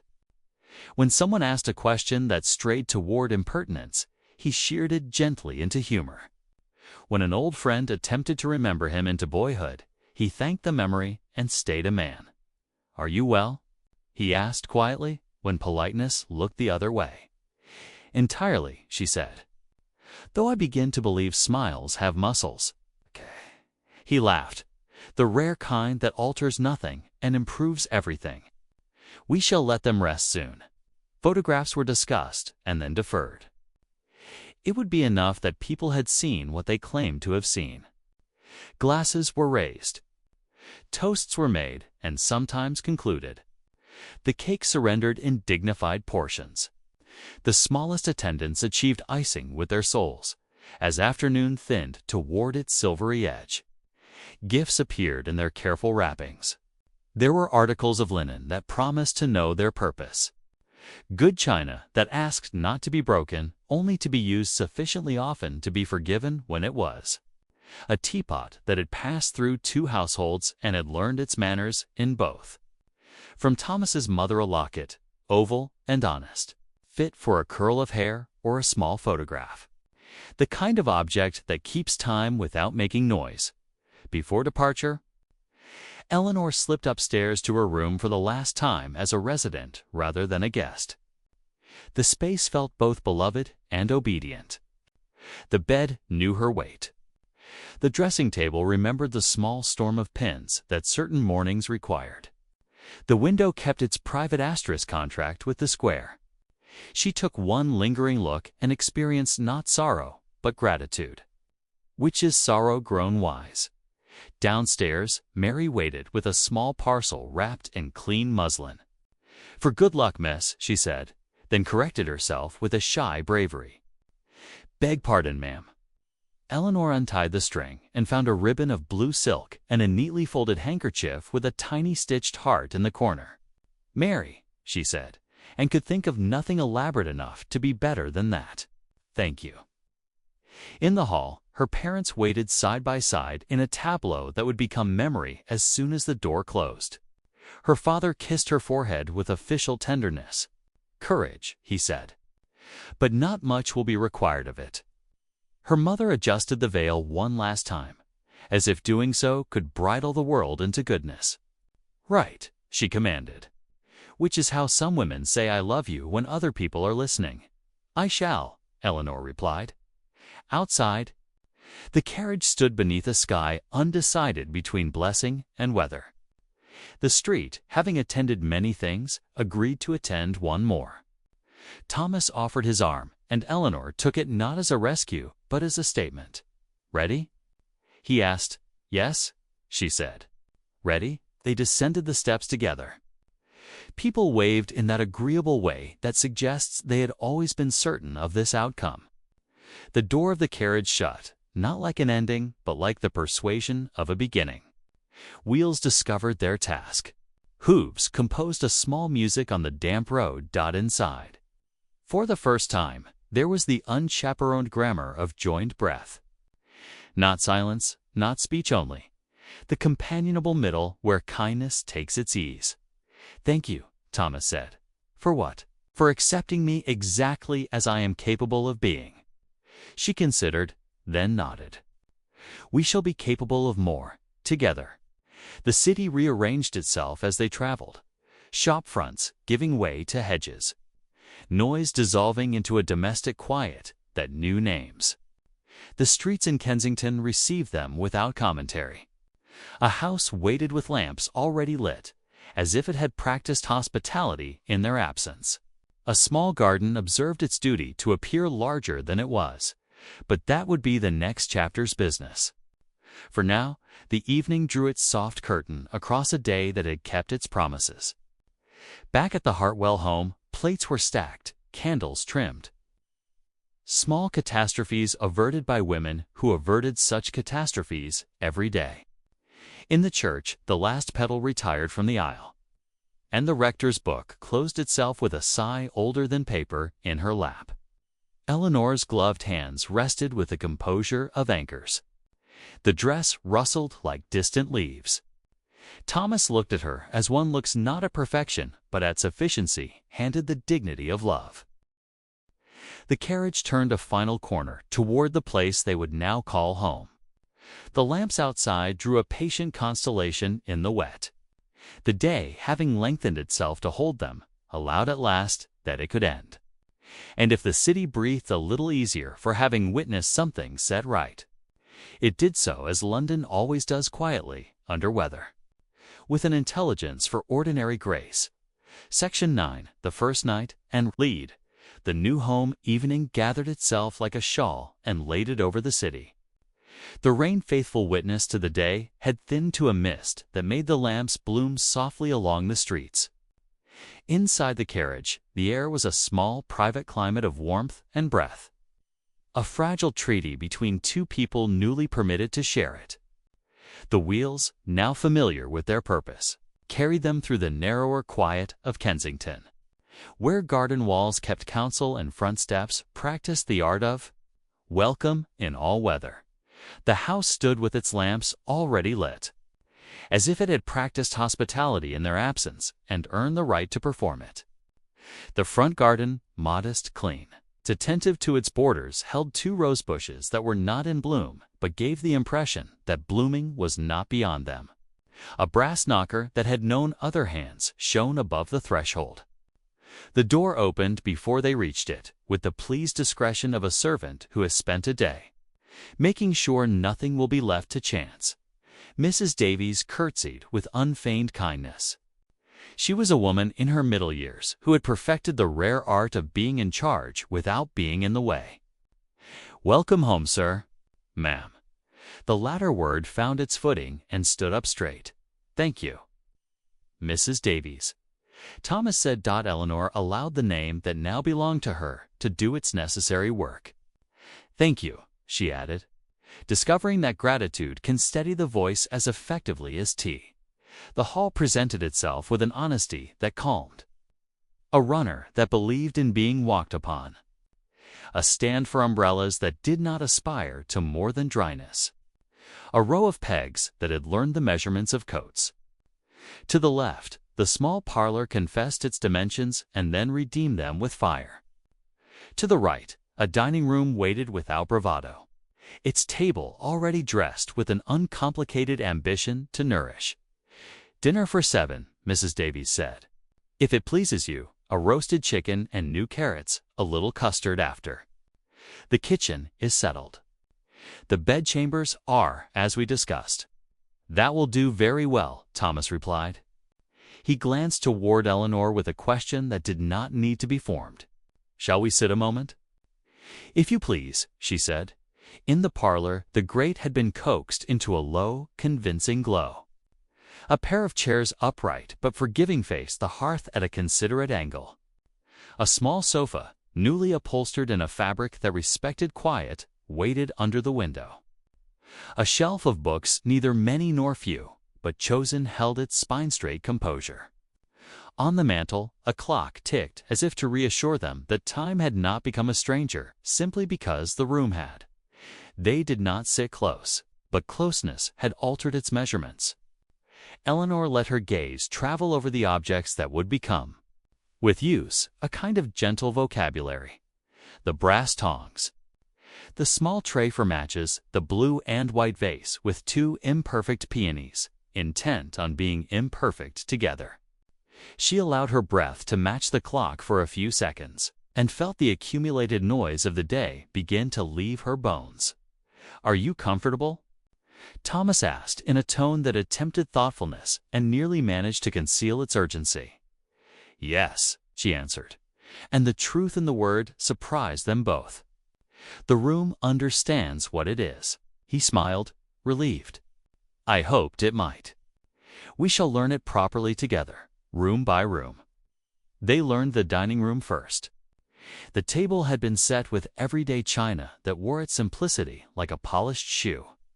The napkins, white with a narrow hemstitch, were folded into obedience without exhibition. The knives had discovered their shine that morning. Eleanor took her place at the far side that would be hers. Thomas, at the head that had been assigned to him not by vanity, but by the arithmetic of chairs. Between them, the length of the table felt like a courteous promise rather than an argument about distance. Mrs. Davies moved with the competence of a woman who knows that competence is its own politeness. The roasted chicken offered itself without protest. The carrots managed to taste like earth and patience. Bread warmed in a modest basket. Butter did not insist on itself. There are meals that aspire to memory and meals that aspire to steadiness. This one chose the latter and succeeded. Conversation found a natural channel. "To tomorrow," Thomas offered lightly, raising his water glass. "When there will be less ceremony and more work." She lifted hers. "To work, then? And to a house that instructs us gently." "Gently," he repeated. The word landing between them with the right weight. They spoke of what could be spoken of. The books still in crates. The small study that would need more light. The cupboard in the hallway that locked itself out of habit and would require persuasion. He described the route to his office and how the morning sun took a while to locate his window. She described the small satisfactions she imagined. A morning inventory of linens. A list for market. The pleasure of assigning a place to the good teapot. They discovered that the custard came to the table with a faint scent of lemon, and that this was precisely the kind of detail one is grateful to discover. When the meal had been completed, nothing wasted, nothing ceremonially spared, Mrs. Davies withdrew with the courtesy of a curtain that knows when to close. "The house is secured," she said. "Ring if you have need." "Thank you," Eleanor replied. "You have arranged everything kindly." "That is the only way," Mrs. Davies said, and left the sentence to supervise the hall. They returned to the parlor for a half-hour of deliberate quiet. Thomas unfolded the evening paper but did not read. Eleanor set her gloves upon the small table and regarded them as if the day had concealed a lesson in their seams. The fire worked at the business of making orange persuadable. It is a mercy, on the first night in a new home, to have a small task that knows how to finish itself. The fire provided it at length. Thomas stood. "Would you like to see the library again?" "Yes," she said, and followed him down the short passage that would, from now on, teach them 100 times a year that turning the corner can be the most domestic adventure of all. The library was honest about its size. One wall was devoted to shelves that had not yet surrendered to clutter. The opposite wall to a window that intended to train them in afternoon light. A writing desk sat at an angle that suggested thought could be invited without being cornered. On the desk, arranged as if a fairy had worked for wages, lay a stack of paper, 2 pens, a bottle of ink, and a small blotter that had already practiced being sympathetic. "I thought," Thomas said, "a touch uncertain that this could be yours when you wish it. The desk, I mean." We can share the room, of course. She touched the wood with the kind of gentle attention that becomes ownership. Thank you. It will be useful. I have discovered lately that thinking sometimes requires a surface. Then we shall make room for both. He showed her the books, not by display, but by confession. This shelf is for travel and geographies, some of them optimistic. Here is poetry that is better in short doses. This is a little history, and in that corner, things that are better than their titles. She smiled. We will add to all of it. We will, he agreed, and the future arrived, not as thunder, but as a shelf that would need dusting. Back in the hall, they paused at the foot of the staircase. It rose with a simplicity that did not encourage speeches. The lamp in the niche gave a respectful light, not the sort that interrogates. Upstairs, the house held its breath the way houses do when they are about to teach you where the boards are friendly and where they wish to sing. Shall I go first? He asked. If you please, she said, and discovered that the phrase, which had served her all her life, could now contain tenderness. On the landing, the air changed by a degree or two, the sort of difference that means one has come nearer to sleep. Two doors stood opposite each other in courtesy. He opened the nearer. Our room, he said simply. A larger bed than her childhood bed waited without fanfare. Its coverlet white and crisp, its pillows stacked into sensible grace. A small table on her side had claimed a vase for itself. On his, a watchstand had begun its duty. The hearth here was smaller than the one below, but had learned to behave. A wardrobe modestly ambitious kept the peace along the far wall. A chair near the window appeared to have already rehearsed the act of receiving an exhausted person and making no comment. Mrs. Davies has put the warm water, he said, indicating the washstand. Very good. He hesitated with the outer door still in his hand. There is a dressing room for me, just here. I shall change there to give you time. Thank you, she answered, feeling gratitude move through her like an antidote. When he had gone, Eleanor stood a moment and allowed the room to arrive. She loosened the day carefully, as if handling a garment too fine to fold without thought. The veil had long since been given to its box. The dress, with Mary's earlier assistance, had released her. Now lace gave way to cotton. Buttons remembered their duty. Her hair uncoiled into itself with relief. She brushed it in slow arcs until the mirror forgave the day's work and began to recognize her again. She sat at the small table and looked at the hand upon which the ring now belonged. The diamond did not fuss. The pearls remembered the sea without making an exhibition of it. She heard him move in the dressing room. The muted clink of a cufflink, the softness of fabric behaving well. The sounds were exquisitely ordinary. They promised life more than ceremony. When he returned, he had exchanged the uniform of the day for a dressing gown that had learned to be modest. He paused at the threshold as though waiting permission to be at ease. Shall I bank the fire? He asked. Please. He crossed to the hearth and performed the small economy that is the beginning of every sensible night.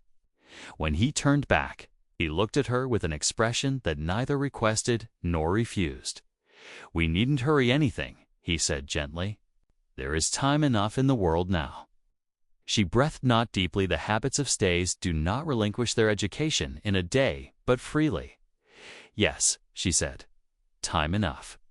They sat upon the edge of the bed, leaving between them a distance that was measured not in inches, but in permission.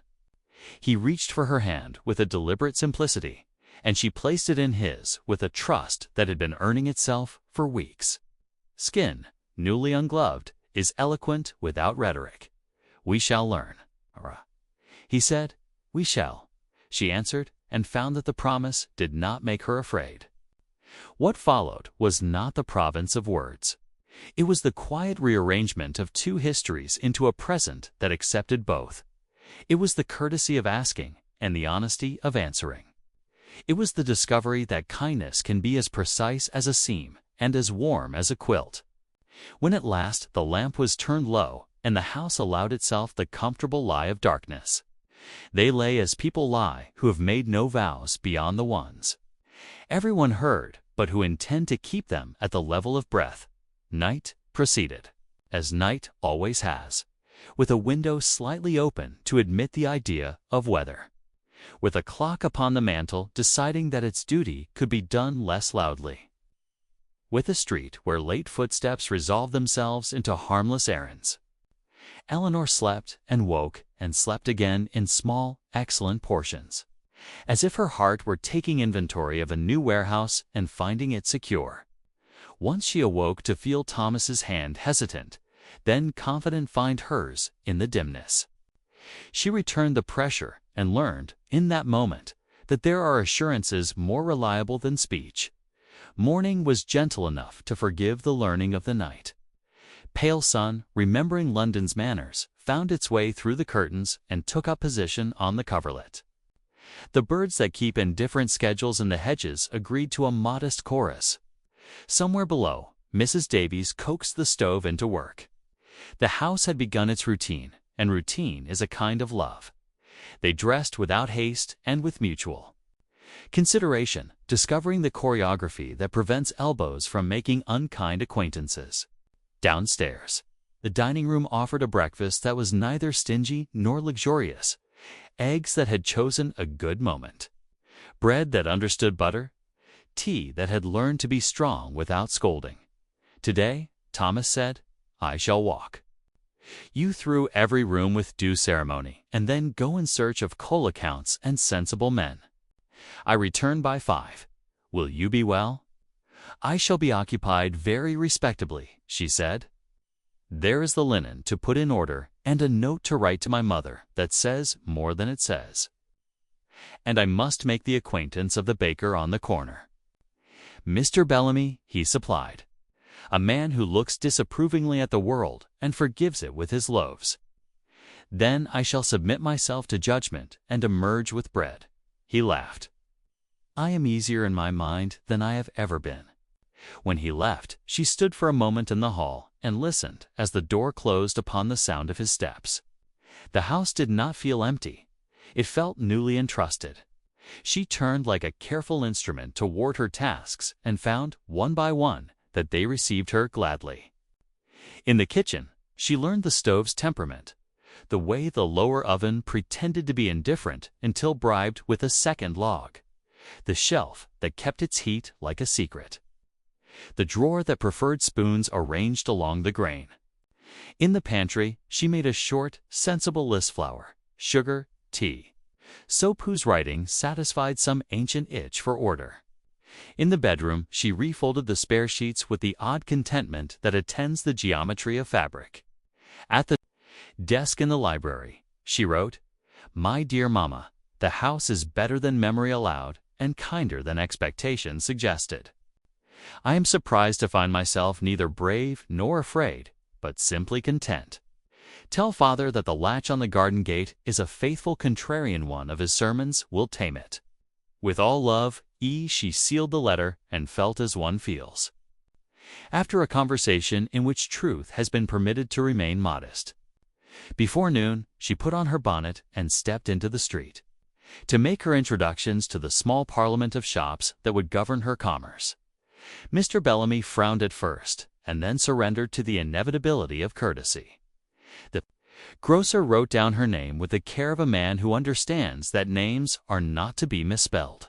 The fishmonger promised Fridays. By the time she returned, the house recognized her tread. At 4, she placed a small vase of late roses upon the dining table. At 5, as if trained by bells, the latch clicked, and Thomas came in with weather upon his shoulders and gratitude in his eyes. He washed his hands like a man who has learned that cleanliness is both moral and practical, and sat down to the first dinner she had organized without her mother's shadow. You have accomplished a day, he said, when the plates were cleared. So have you, she answered. Asterisk. They went into the garden while there was still enough light to pretend it was summer. The patch of lawn staged a brave argument for itself. The fig tree, obviously a gossip, leaned toward the wall a little. Benched 2 planks, and a promise accepted them with creaks that sounded like conversation. "It is small," he said, not apologizing. "It is exactly the size of attention." She replied, "He considered this and found it accurate. Then we will give it that." Evening returned as it had found them the night before, but now it knew their names. Lamps took up their stations. The house performed its modest opera of lock and flame. In the parlor, the fire accepted its second lesson of the week and behaved as if it meant to make them proud. She mended a button on his cuff with the composure of a ceremony. He read aloud a paragraph that did not require an opinion to be enjoyed. When the hour came to call the day complete, they climbed the stairs together with the assurance of people who are no longer guests in their own story. "Are you content?" he asked in the doorway. "Yes," she said. "More than content." "I am settled. Then we have achieved our first ambition." "What is our second?" "To repeat the first until it becomes habit." She smiled, and habit began quietly, without fanfare, under a London sky that had learned to bless ordinary roofs. In the dark, his hand found hers again, and hers found his. And the house listened kindly as 2 people, newly married, learned the geography of peace. Asterisk years do not announce themselves as years. They arrive first as mornings, as errands, as small revisions to a routine that is decided to be kind. The house on Elm Street learned its family as a parlor learns its like gradually, with fidelity. In the first autumn, the hedges kept their green longer than anyone expected. In the first winter, the kitchen discovered how to make steam look like comfort. By the second spring, the fig tree had concluded that London's damp perseverance did not count as hostility and offered to promising leaves as a truce. The calendar, which prefers to pretend at authority, tried to keep pace. Birthdays appeared. With restrained ceremony, feast days behaved themselves. Sunday found its way to the same chair each week as if guided by thread. But beneath the visible, deeper measures went to work. Marriage learned the house, and the house learned marriage. And between them, a language grew that did not require translation.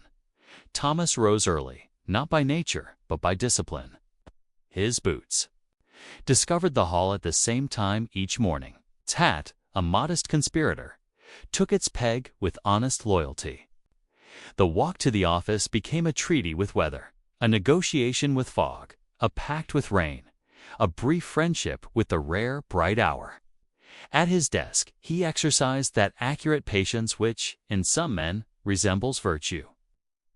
Columns balanced. Letters went out with their dignity attached. His name moved on internal papers not through miracle, but through proportion. By the time his manager found retirement a respectable idea, it seemed inevitable that someone reliable should inherit his arithmetic. And still, among these human proportions, there were voyages of ordinary wonder. James's first firm handwriting on a letter to his grandfather. Mary's discovery that seed takes soil as an agreement between faith and intention. Charlotte's complaint that novels end too soon and begin again too slowly. The fig tree, encouraged by summers that no longer apologize for themselves, produced fruit the size of modest hearts. Thomas declared them superior to any foreign impostor and ate them with loyalty. A neighbor acquired a pianoforte with opinions. Its scales floated over the wall on weekday afternoons like certainties that wished to remain modest. Evenings arranged themselves into a music that needed no notation. Children fetched their baths and forgiveness. Lamps were trimmed with a professionalism that could have taught a small university. The cat, finally reconciled to continuity, practiced acceptance on the best chair. Thomas read sometimes aloud, sometimes as if quiet could hear. Eleanor mended with an industry that had learned laziness when necessary. They spoke in that second language marriage invents, made of reference, brevity, and the confidence of context. "Are you warm enough?" he would ask, adjusting the fire with 2 precise moves. "Perfectly," she would answer. which meant both temperature and life. Letters came and went. Cousins with news, friends with children. A former neighbor who had gone to Canada and found that the sky there had opinions about distance. Eleanor replied with sentences that respected stamps and feelings equally. When she wrote to a girl newly engaged, she did not mention romance. She recommended a ledger and 2 good spoons. In the margin, she added, and tenderness. But it cannot be bought. It must be practiced on their 5th anniversary. They marked the evening with the kind of celebration that knows itself to be daily life seen in brighter light. There were flowers from the garden, apologetic roses that nevertheless performed. A dinner that had dressed up without forgetting comfort, and a visit to a small theater where comedy found them amenable. Walking home under the cooperative lamps. Eleanor realized that somewhere between hope and habit, love had settled into something like certainty, quiet, durable, and satisfied to be mistaken for peace. Time performed its small miracles. Children's shoes changed sizes in the night. The pantry held more glass and less doubt. The library acquired a ladder with 2 steps and the arrogance to call itself furniture. The marriage learned to leave rooms with arguments in them and let the rooms resolve things while their occupants folded laundry. Eleanor, who had once feared she was too young to be wise, discovered that wisdom is mostly attention plus time. Thomas, who had believed solemnity the price of competence, learned to laugh without paying for it afterwards. One evening in late autumn, after rain had given the street its gloss and left, they sat by the hearth with the newspapers silent between them. The children were upstairs composing biographies of dolls and arranging boots as if boots were a civilization. The fire had achieved that particular orange which persuades clocks to behave. Eleanor set aside her needle and regarded the lamplight on Thomas's hair, where a few threads of gray had decided to practice visibility. "Do you ever think," she asked, in the tone one uses to test whether a thought is complete, "how very slowly and how very completely everything has altered?" "Daily," he said, not looking up. Then he looked up, and gratefully. She smiled. "Gratitude is punctual in this house."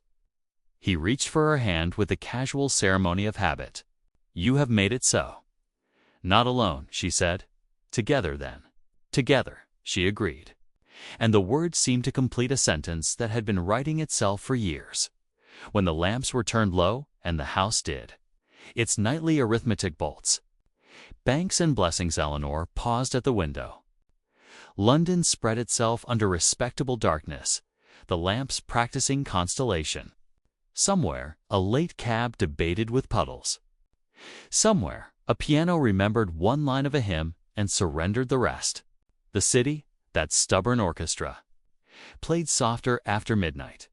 In her journal she wrote without ornament, "We have not outpaced sorrow, but we have learned to walk beside it. We have not perfected happiness, but we have practiced it daily until it knows our address. I loved him when we were uncertain. I love him now that we are ordinary. The difference is that the ordinary has become the miracle." She sanded the line, closed the book, and listened for a moment to the world on the other side of the wall, where Charlotte was rehearsing whispers. James was organizing dreams, and Mary had outlawed sadness until morning. When she lay down, Thomas's hand found hers with the accuracy that only long practice can guarantee. Breath met breath. The night accepted its appointment.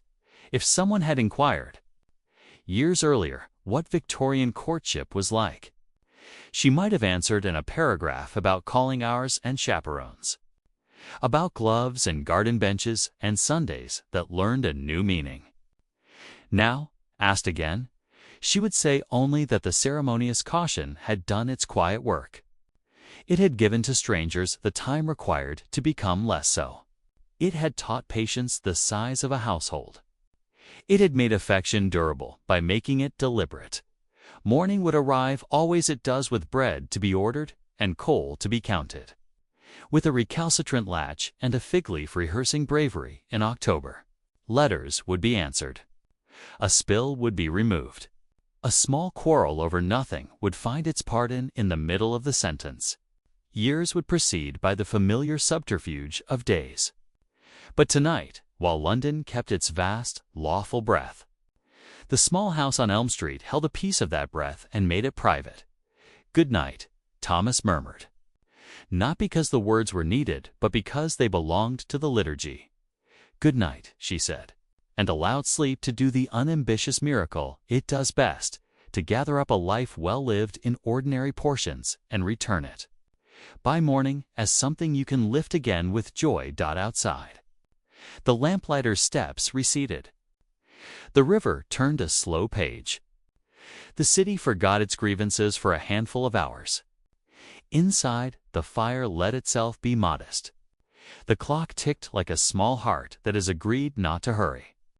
And in the dark, two hands, no longer strangers, never ceremonial, rested together with the absolute authority of habit and hope.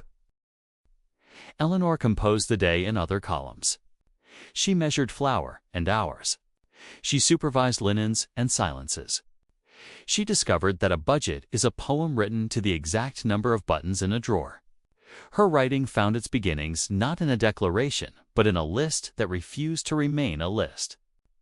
One morning, a note about washing soda and the timing of broth extended itself, uninvited, into reflection.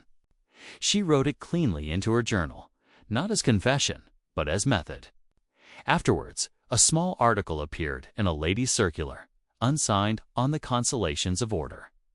It spoke without embroidery. It made no claims beyond usefulness. Letters arrived addressed simply to the author, if she pleases, and contained gratitude that sounded like relief. She understood then that good sense written down is a service, and she performed it more often. Children, when they come like weather, inconvenient to predict, impossible to deny, perfectly themselves. Charlotte arrived first on a December morning that had disguised itself as a storm. She made no apology for her timing. Thomas, newly practiced at the art of helpless concern, learned how to occupy the precise space between being in the way and being too far away. Eleanor, who had trained for courage without knowing it, discovered that pain is an honest tutor and tenderness an exacting reward. The child opened her eyes upon a world that had been preparing for her since the first cupboard was arranged. And the cupboard, finding itself equal to the moment, produced a blanket that had been waiting to be important. Charlotte grew in reliable inches. She learned the carpet's map and the vocabulary of spoon. She persuaded the fig tree to accept a ribbon. She insisted the clock ought to be faster. When she learned to walk, the house applauded by not noticing falls it knew did not matter. Thomas built her a small wooden stable because her devotion to a carved pony required accommodation. Eleanor recorded in her journal that love, already a steady thing, had discovered a new dimension that could be measured only in continuity. James, solemn and intent, arrived 2 years later with the air of a clerk who has found his office at last. He studied the faces of his family as if they contained minutes. He slept as if a sleep were a duty. He woke with the same thoughtful expression he wore when awake. By the time he was 3, he could identify birds by silhouette and would correct a thrush to a blackbird with professional regret. Where Charlotte negotiated with the world, James audited it. Each proved the other's necessary opposite. They shared bread with an equality that resembled politics and a secrecy that resembled crime.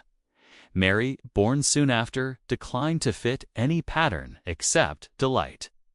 She laughed at the weather. She admired dust motes. She found in puddles a philosophy. When scolded, she apologized to the floor. Once, when the cat retired from public life under the sofa, she posted a dandelion at the edge as a deputation.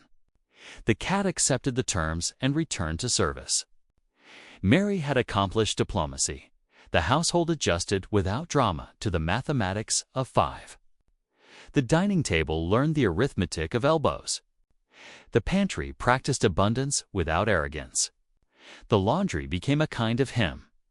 Mrs. Davies, a general disguised as a saint, trained Sarah, her quick-handed niece, to an excellence that never occurred to itself. On Mondays, the kitchen sang. On Wednesdays, bread. On Thursdays, the good napkins. Even Sunday, that old moralist softened into an ally. There were illnesses, because there are. One winter carved its signature across the neighborhood with particular insistence. The chemist, a man of glass and labels, grew decorous under pressure. Thomas caught a fever that rehearsed an old script in his bones. For days, the house was a hospital that refused spectacle. Eleanor counted out drops as if counting were prayer.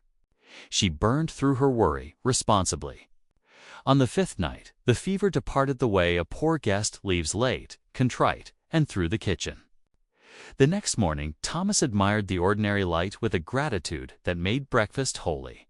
"Hello, wife," he whispered, thin as paper and thick as promise. "Hello, husband," she answered, and the marriage wore those words like a second ring. Work did what work does when done well. Thomas's promotion arrived like something that had been walking toward them for months, visible, sensible, unsensational. A salary advanced. Responsibilities multiplied. Respect presented itself without trumpets. He did not become grand. He became useful at a higher altitude.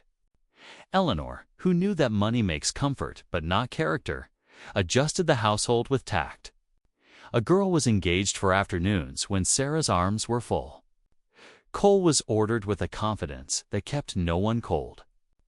A small budget line was created for books under the title Improvements. The library fattened. They went to Brighton when Prudence and the doctor combined to approve sea air.